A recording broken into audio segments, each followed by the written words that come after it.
prefer these little cans. They're meatier. Always after me Lucky Charms, the frosted oat cereal with sweet surprises. This is cool peanut spread from Kraft. Do you remember those grocery items? The cheap no-frills staples you bought because there was no other choice? In 1970s America, these foods filled pantries, stretched paychecks, and fed families through some of the hardest times. What do we lose when survival becomes something we're too proud to remember? Open the pantry door of that decade, and the memories come rushing back. Cardboard, tin, plastic, and possibility stacked shoulder high. Every label was a quiet promise that dinner would still happen even when the rent was late and the car guzzled its last gallon before payday. The hum of the refrigerator, the hiss of an opening can, the rattle of a pot lid. These were the background beats of working-class life. Step closer. Run your fingertips along those familiar packages and feel the pulse of ingenuity that turns scarcity into sustenance. Government cheese sat front and center, a block of orange pragmatism too tough to slice straight, yet too precious to waste. It fried up into stubborn edges that refused to melt, glued itself to white bread like a culinary dare, and still tasted like victory when paired with tomato soup made from a 10-cent can. Kids grumbled, adults shrugged, and everyone cleaned the plate because that cheese meant the lights would stay on one more month. Powdered milk waited in big paper envelopes that puffed a chalky cloud the moment you tore them open. Stir, shake, sigh. Repeat lumps always lingered, but so did relief. When the real carton ran dry 2 days early, that pale imitation stretched cereal batter. And egos just far enough to survive until Saturday's shopping trip. A can of Spam was the Swiss Army knife of the kitchen. Crack the key, slide out the gelatin slick brick, and a dozen meals were suddenly possible. Salty breakfast, fripes, lunchtime sandwiches, supper casseroles crowned with crushed crackers. It was mystery meat, yes, but also protein on demand, a luxury disguised as a punchline. In the cereal aisle, giant bags of off-brand loops and puffs slouched on bottom shelves, priced to move and blessedly plentiful.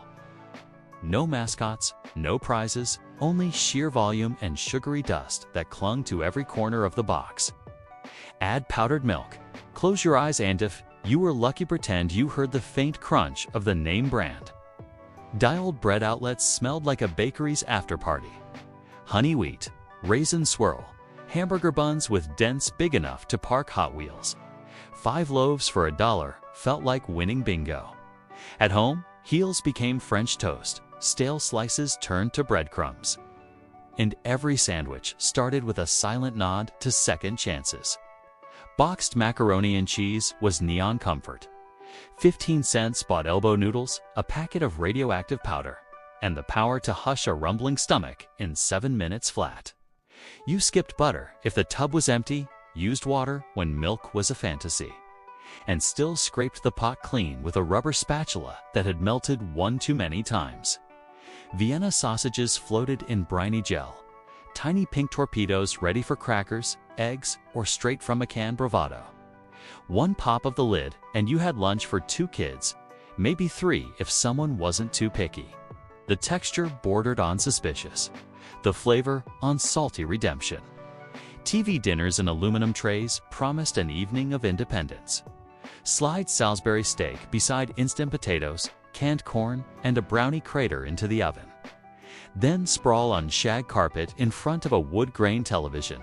No sharing, no seconds. Just your own personal banquet, bubbling in anodized glory. Generic peanut butter required forearm strength and faith. Oil pooled on top like a science experiment. A butter knife plunged through dense paste to unify the chaos. Spread thick on spongy white bread.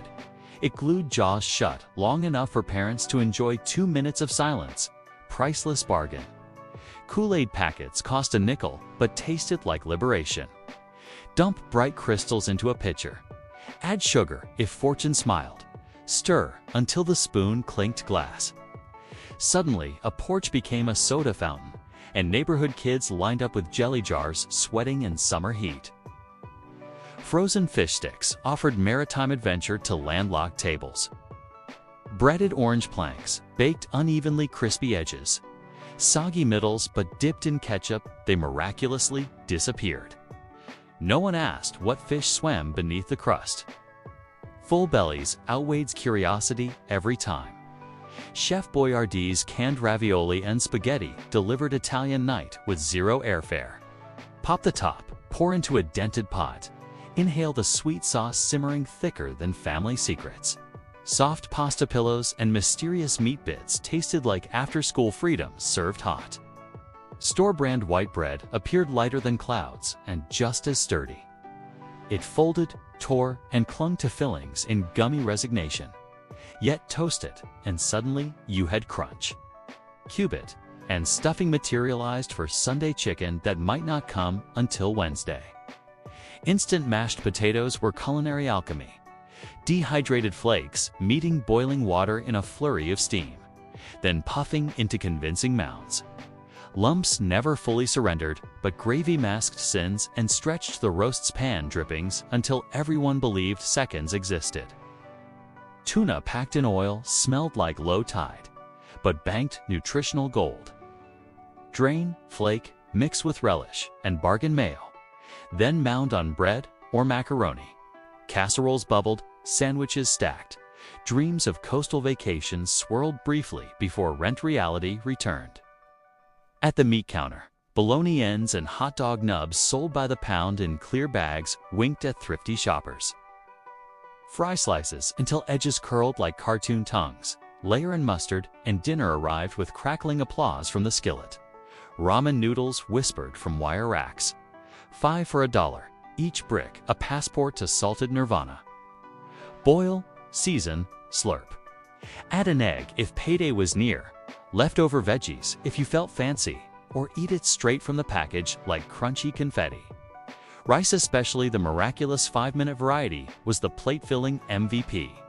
Fluffy or sticky, it absorbed canned chili, stretched stir-fries, and soaked up gravy like linen.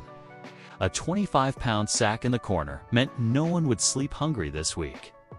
Canned green beans looked army drab, but heat them with a spoonful of margarine and hope, and they counted as vegetables. Holidays demanded a casserole crowned with fried onions. Weekdays settled for salt and a sigh. Fruit cocktail offered dessert in syrupy suspension. Pear cubes, peach bits, translucent grapes, and that elusive red cherry swirling like buried treasure. Divide carefully siblings tracked cherry ownership with courtroom precision. Jiffy corn muffin mix came in a blue box, smaller than expectation, yet big on comfort.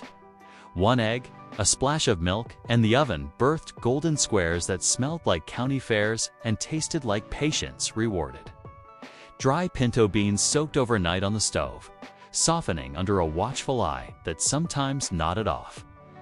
Morning brought a simmering pot, filling the house with earthy aroma, accompanied by cornbread and the satisfaction of stretching pennies into plenty. Margarine in plastic tubs impersonated butter convincingly enough for toast, popcorn, and skillet eggs. Empty containers reincarnated as leftover vessels, hardware organizers, or paint cups, a recycling program, fueled by necessity long before it became trendy. Bulk oatmeal and cardboard cylinders offered winter warmth. Stir slowly, add brown sugar if fortune allowed, or swirl in jam scraped from the jar's corners. Stick tour ribs became a literal description, powering snow day sledding excursions. Evaporated milk waited like a secret weapon on the pantry shelf. Thick and slightly sweet, it enriched coffee, macaroni sauce, and holiday pies. Diluted, it masqueraded as fresh milk during desperate dawns. Economy bags of all-purpose flour meant biscuits, pancakes, and gravy could appear within an hour's notice. Clouds of white-coated counters, noses, and the dog's curious tail. Laughter rose as high as the dough.